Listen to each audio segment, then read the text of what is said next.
मेरे प्यारे देशवासियों, नमस्कार। कोरोना के प्रभाव से हमारी मन की बात भी अछूती नहीं रही है।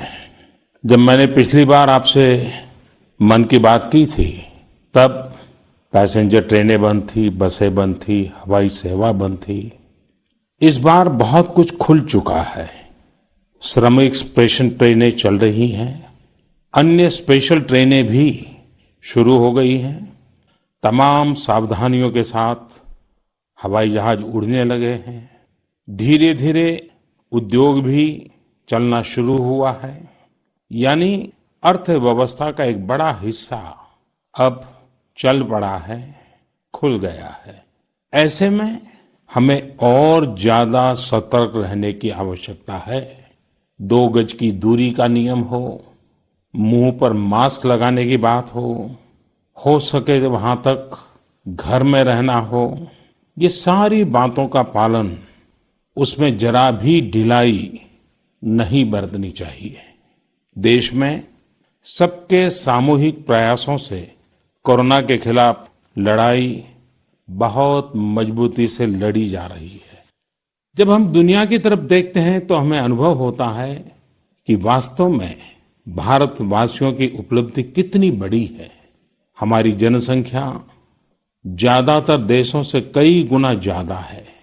हमारे देश में चुनौतियां भी भिन्न प्रकार की हैं, लेकिन फिर भी हमारे देश में कोरोना उतनी तेजी से नहीं फैल पाया जितना दुनिया के अन्य देशों में फैला। कोरोना से होने वाली मृत्यु दर भी हमारे देश में काफी कम है। जो नुकसान हुआ है उसका दुख हम सबको है, लेकिन जो कुछ भी हम बचा पाए हैं वो निश्चित तौर पर देश की सामूहिक संकल्प शक्ति का ही परिणाम है। इतने बड़े देश में हर एक देशवासी ने खुद इस लड़ाई को लड़ने की ठानी है। ये पूरी मुहिम पीपल ड्रिवन है। साथियों, देशवासियों की संकल्प शक्ति के साथ एक और शक्ति इस लड़ाई में हमारी सबसे बड़ी ताकत है, वो है देशवासियों की सेवा शक्ति। वास्तव में इस महामारी के समय हम भारतवासियों ने ये दिखा दिया है कि सेवा और त्याग का हमारा विचार केवल हमारा आदर्श नहीं है, बल्कि भारत की जीवन पद्धति है। और हमारे यहाँ तो कहा गया है, सेवा परमो धर्मः। सेवा स्वयं में सुख है, सेवा में ही संतोष है। आपने देखा होगा कि दूसरों की सेवा में लगे व्यक्ति के जीवन में कोई डिप्रेशन या तनाव कभी नहीं दिखता। उसके जीवन में, जीवन को लेकर उसके नजरिए में भरपूर आत्मविश्वास, सकारात्मकता और जीवंतता प्रतिपल नजर आती है। साथियों, हमारे डॉक्टर्स, नर्सिंग स्टाफ, सफाई कर्मी, पुलिसकर्मी, मीडिया के साथी, ये सब जो सेवा कर रहे हैं, उसकी चर्चा मैंने कई बार की है। मन की बात में भी मैंने उसका जिक्र किया है। सेवा में अपना सब कुछ समर्पित कर देने वाले लोगों की संख्या अनगिनत है।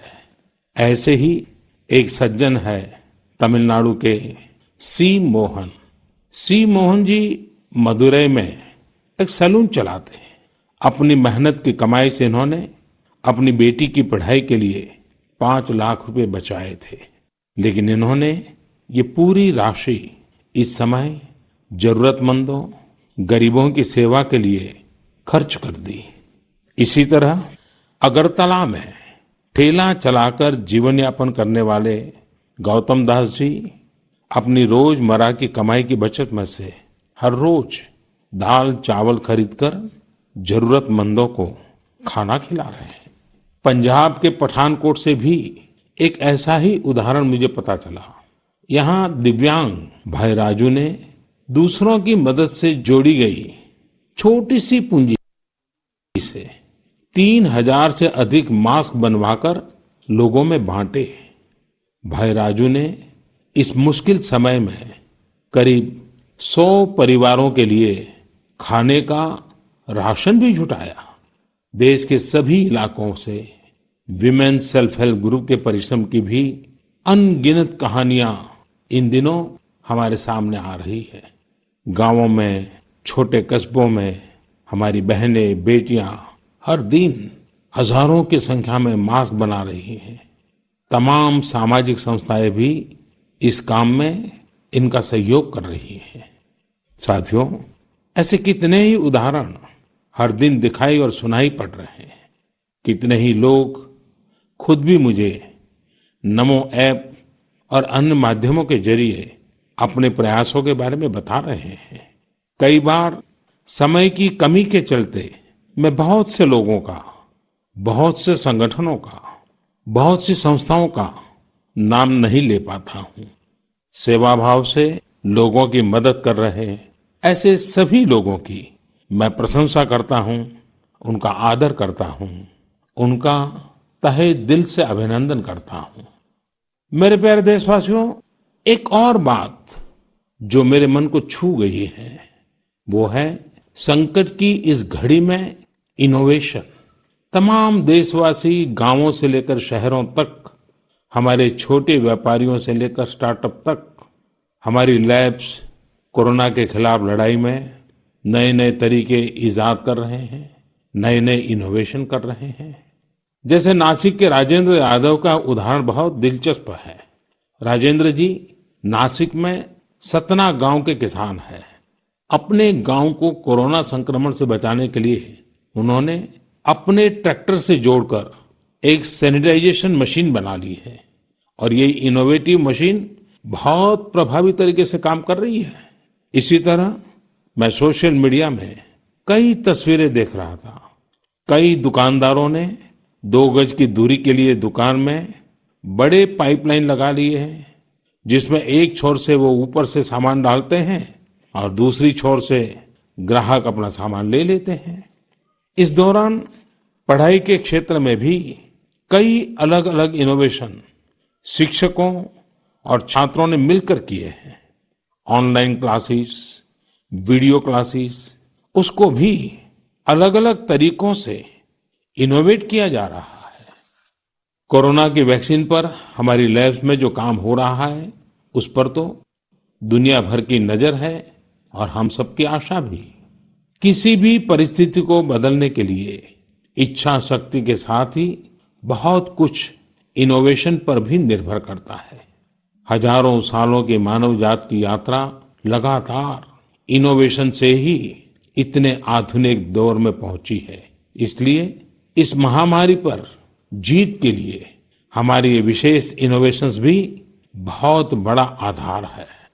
साथियों, कोरोना के खिलाफ लड़ाई का यह रास्ता लंबा है। एक ऐसी आपदा जिसका पूरी दुनिया के पास कोई इलाज ही नहीं है, जिसका कोई पहले का अनुभव भी नहीं है, तो ऐसे में नई नई चुनौतियां और उसके कारण परेशानियां हम अनुभव भी कर रहे हैं। ये दुनिया के हर कोरोना प्रभावित देश में हो रहा है और इसलिए भारत भी इससे अछूता नहीं है। हमारे देश में भी कोई वर्ग ऐसा नहीं है जो कठिनाई में ना हो, परेशानी में ना हो। और इस संकट की सबसे बड़ी चोट अगर किसी पर पड़ी है तो हमारे गरीब, मजदूर, श्रमिक वर्ग पर पड़ी है। उनकी तकलीफ, उनका दर्द, उनकी पीड़ा शब्दों में नहीं कही जा सकती। हम में से कौन ऐसा होगा जो उनकी और उनके परिवार की तकलीफों को अनुभव न कर रहा हो। हम सब मिलकर इस तकलीफ को, इस पीड़ा को बांटने का प्रयास कर रहे हैं। पूरा देश प्रयास कर रहा है। हमारे रेलवे के साथी दिन रात लगे हुए हैं। केंद्र हो, राज्य हो, स्थानीय स्वराज की संस्थाएं हो, हर कोई दिन रात मेहनत कर रहे हैं। जिस प्रकार रेलवे के कर्मचारी आज जुटे हुए हैं, वे भी एक प्रकार से अग्रिम पंक्ति में खड़े कोरोना वॉरियर्स ही है। लाखों श्रमिकों को ट्रेनों से और बसों से सुरक्षित ले जाना, उनके खाने पीने की चिंता करना, हर जिले में क्वारंटाइन केंद्रों की व्यवस्था करना, सभी की टेस्टिंग, चेकअप उपचार की व्यवस्था करना, ये सब काम लगातार चल रहे हैं और बहुत बड़ी मात्रा में चल रहे हैं।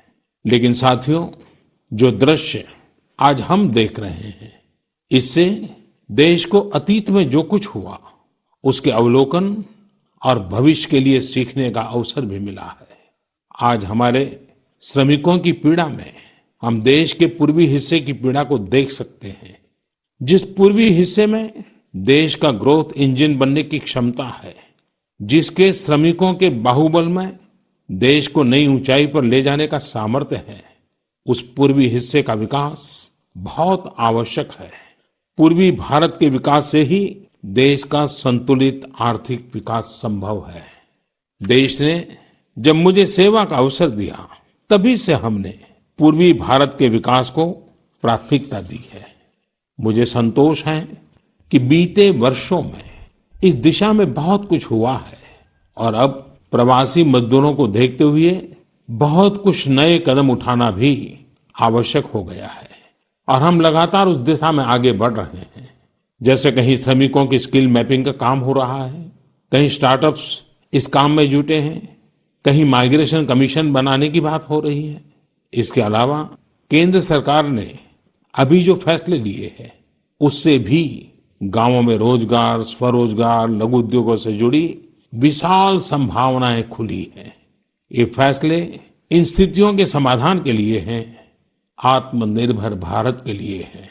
अगर हमारे गांव आत्मनिर्भर होते, हमारे कस्बे, हमारे जिले, हमारे राज्य आत्मनिर्भर होते, तो अनेक समस्याओं ने वो रूप नहीं लिया होता जिस रूप में वो आज हमारे सामने खड़ी है।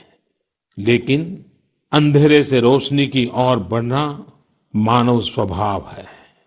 तमाम चुनौतियों के बीच मुझे खुशी है कि आत्मनिर्भर भारत पर आज देश में व्यापक मंथन शुरू हुआ है। लोगों ने अब इसे अपना अभियान बनाना शुरू किया है। इस मिशन का नेतृत्व देशवासी अपने हाथ में ले रहे हैं। बहुत से लोगों ने तो ये भी बताया है कि उन्होंने जो जो सामान उनके इलाके में बनाए जाते हैं, उनकी एक पूरी लिस्ट बना ली है।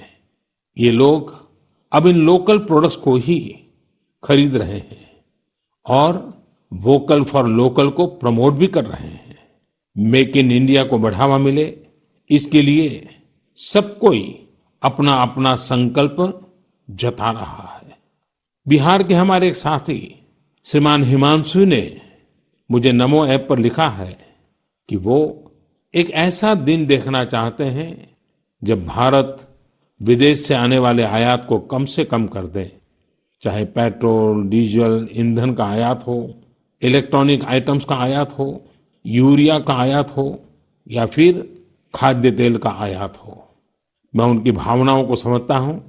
हमारे देश में कितनी ही ऐसी चीजें बाहर से आती हैं जिन पर हमारे ईमानदार टैक्स पेयर्स का पैसा खर्च होता है, जिनका विकल्प हम आसानी से भारत में तैयार कर सकते हैं।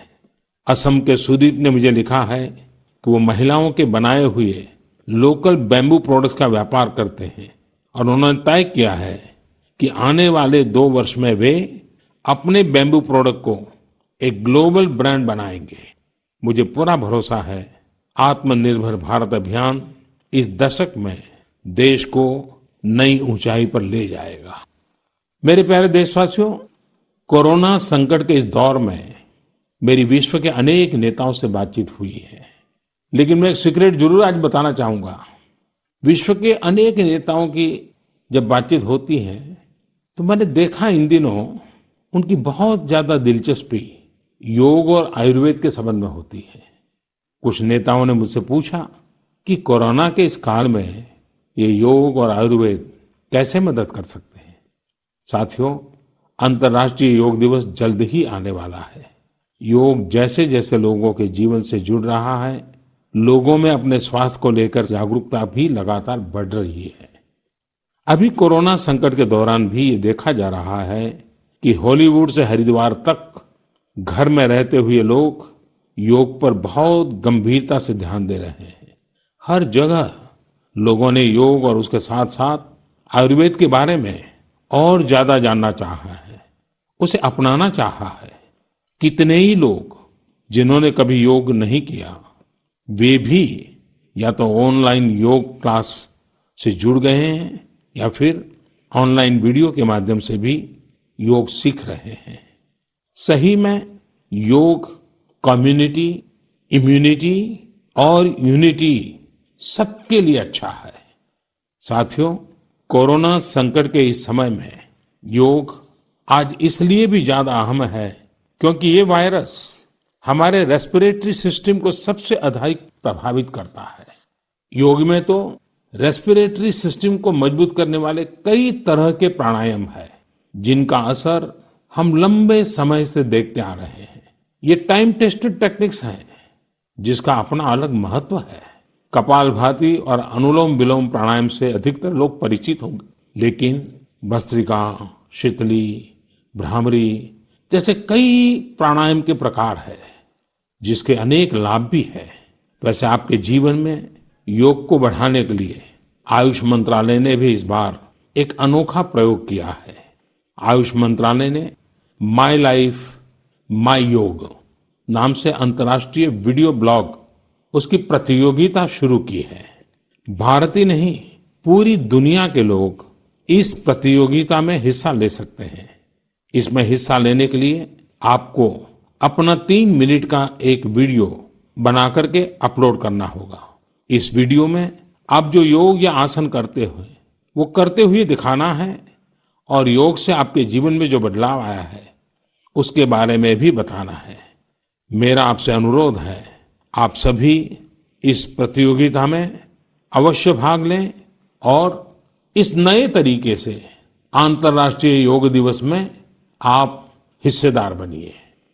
साथियों, हमारे देश में करोड़ों करोड़ गरीब दशकों से एक बहुत बड़ी चिंता में रहते आए हैं।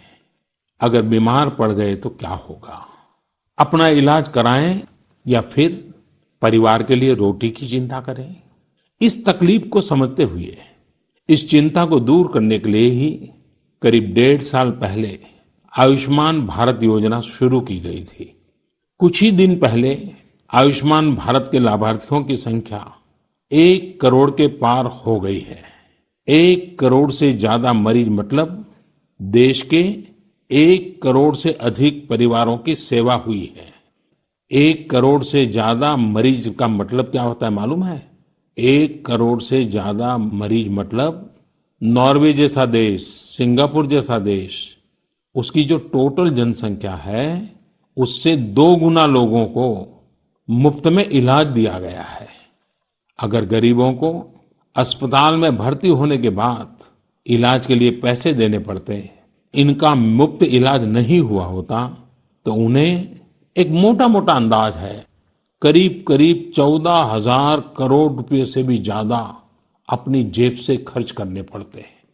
आयुष्मान भारत योजना ने गरीबों के पैसे खर्च होने से बचाए हैं।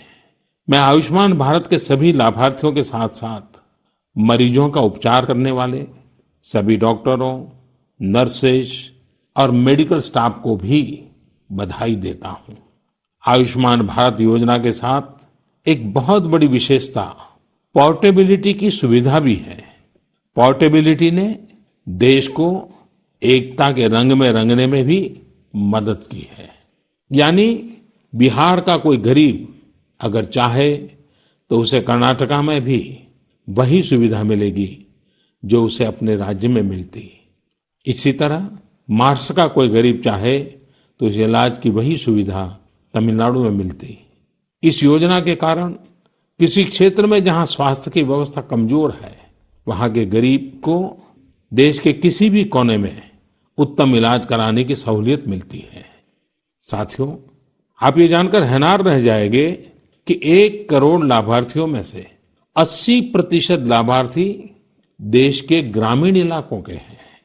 इनमें भी करीब करीब 50% लाभार्थी हमारी माताएं, बहनें और बेटियां हैं। इन लाभार्थियों में ज्यादातर लोग ऐसी बीमारियों से पीड़ित थे जिनका इलाज सामान्य दवाओं से संभव नहीं था। इनमें से 70% लोगों की सर्जरी की गई है।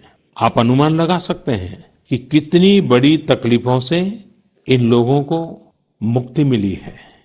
मणिपुर के चुरा चांदपुर में 6 साल के बच्चे केलेनसांग, उसको भी इसी तरह आयुष्मान योजना से नया जीवन मिला है। केलेनसांग को इतनी छोटी उम्र में ब्रेन की गंभीर बीमारी हो गई। इस बच्चे के पिता दिहाड़ी मजदूर हैं और मां बुनाई का काम करती हैं। ऐसे में बच्चे का इलाज कराना बहुत कठिन हो रहा था, लेकिन आयुष्मान भारत योजना से अब उनके बेटे का मुफ्त इलाज हो गया है। कुछ इसी तरह का अनुभव पुडुचेरी की अमूर्था वल्ली जी का भी है। उनके लिए भी आयुष्मान भारत योजना संकट मोचक बनकर आई है। अमूर्था वल्ली जी के पति की हार्ट अटैक से दुखद मृत्यु हो चुकी है। उनके 27 साल के बेटे जीवा को भी हार्ट की बीमारी थी।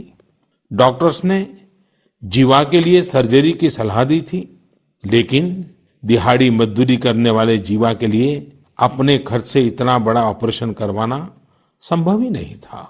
लेकिन अमूर्था वल्ली ने अपने बेटे का आयुष्मान भारत योजना में रजिस्ट्रेशन करवाया और 9 दिनों बाद बेटे जीवा के हार्ट की सर्जरी भी हो गई।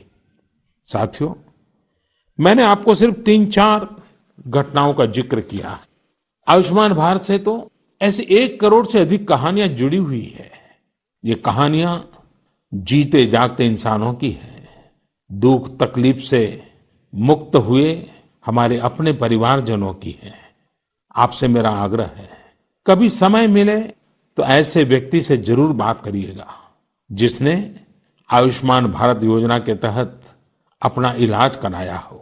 आप देखेंगे कि जब एक गरीब बीमारी से बाहर आता है तो उसमें गरीबी से लड़ने की भी ताकत नजर आने लगी है। और मैं हमारे देश के ईमानदार टैक्स पेयर से कहना चाहता हूं, आयुष्मान भारत योजना के तहत जिन गरीबों का मुफ्त इलाज हुआ है, उनके जीवन में जो सुख आया है, संतोष मिला है, उस पुण्य के असली हकदार आप भी हैं। हमारा ईमानदार टैक्स पेयर भी इस पुण्य का हकदार है।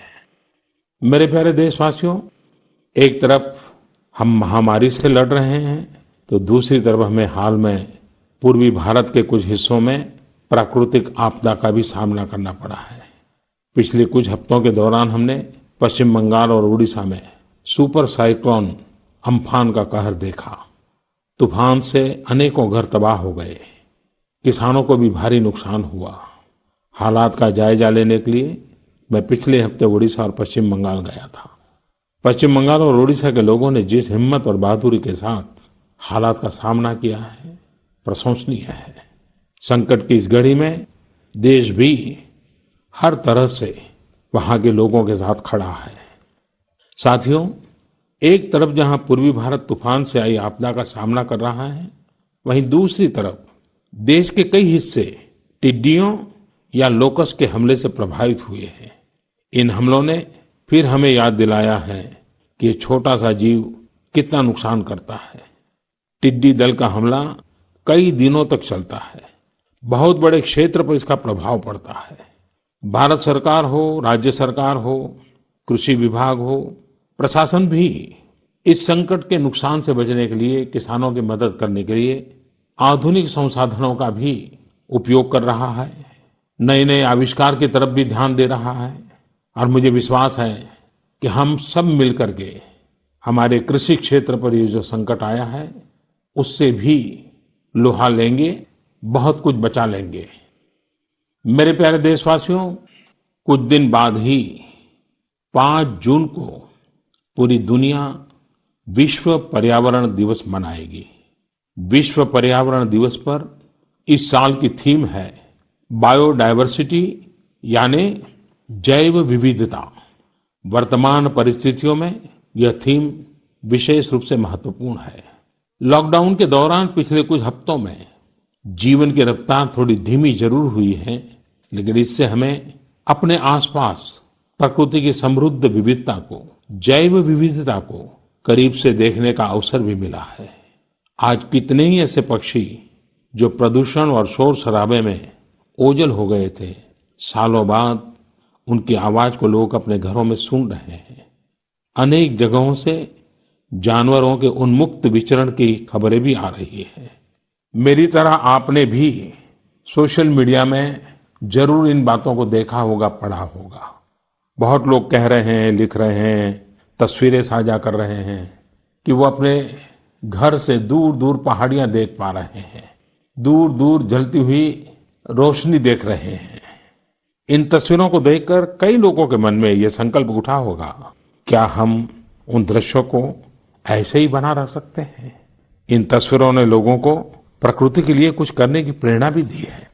नदियां सदा स्वच्छ रहें, पशु पक्षियों को भी खुलकर जीने का हक मिले, आसमान भी साफ सुथरा हो, इसके लिए हम प्रकृति के साथ तालमेल बिठाकर जीवन जीने की प्रेरणा ले सकते हैं। मेरे प्यारे देशवासियों, हम बार बार सुनते हैं, जल है तो जीवन है, जल है तो कल है, लेकिन जल के साथ हमारी जिम्मेवारी भी है। वर्षा का पानी, बारिश का पानी, ये हमें बचाना है, एक एक बूंद को बचाना है। गांव गांव वर्षा के पानी को हम कैसे बचाएं? परंपरागत बहुत सरल उपाय हैं। उन सरल उपाय से भी हम पानी को रोक सकते हैं। 5 दिन 7 दिन भी अगर पानी रुका रहेगा तो धरती माँ के पास बुझाएगा, पानी फिर जमीन में जाएगा, वही जल जीवन की शक्ति बन जाएगा। और इसलिए इस वर्षा ऋतु में हम सबका प्रयास रहना चाहिए कि हम पानी को बचाएं, पानी को संरक्षण करें। मेरे प्यारे देशवासियों, स्वच्छ पर्यावरण सीधे हमारे जीवन, हमारे बच्चों के भविष्य का विषय है। इसलिए हमें व्यक्तिगत स्तर पर भी इसकी चिंता करनी होगी। मेरा आपसे अनुरोध है कि इस पर्यावरण दिवस पर कुछ पेड़ अवश्य लगाएं और प्रकृति की सेवा के लिए कुछ ऐसा संकल्प अवश्य लें जिससे प्रकृति के साथ आपका हर दिन का रिश्ता बना रहे। हाँ, गर्मी बढ़ रही है, इसलिए पक्षियों के लिए पानी का इंतजाम करना मत भूलिएगा। साथियों, हम सबको ये भी ध्यान रखना होगा कि इतनी कठिन तपस्या के बाद, इतनी कठिनाइयों के बाद देश ने जिस तरह हालत संभाला है, उसे बिगड़ने नहीं देना है। हमें इस लड़ाई को कमजोर नहीं होने देना है। हम लापरवाह हो जाएं, सावधानी छोड़ दें, ये कोई विकल्प नहीं है। कोरोना के खिलाफ लड़ाई अब भी उतनी ही गंभीर है। आपको, आपके परिवार को कोरोना से अभी भी उतना ही गंभीर खतरा हो सकता है। हमें हर इंसान की जिंदगी को बचाना है। इसलिए 2 गज की दूरी, चेहरे पर मास्क, हाथों को धोना, इन सब सावधानियों का वैसे ही पालन करते रहना है जैसे अभी तक करते आए हैं। मुझे पूरा विश्वास है कि आप अपने लिए, अपनों के लिए, अपने देश के लिए ये सावधानी जरूर रखेंगे। इसी विश्वास के साथ आपके उत्तम स्वास्थ्य के लिए मेरी हार्दिक शुभकामनाएं हैं। अगले महीने फिर एक बार मन की बात अनेक नए विषयों के साथ जरूर करेंगे। धन्यवाद।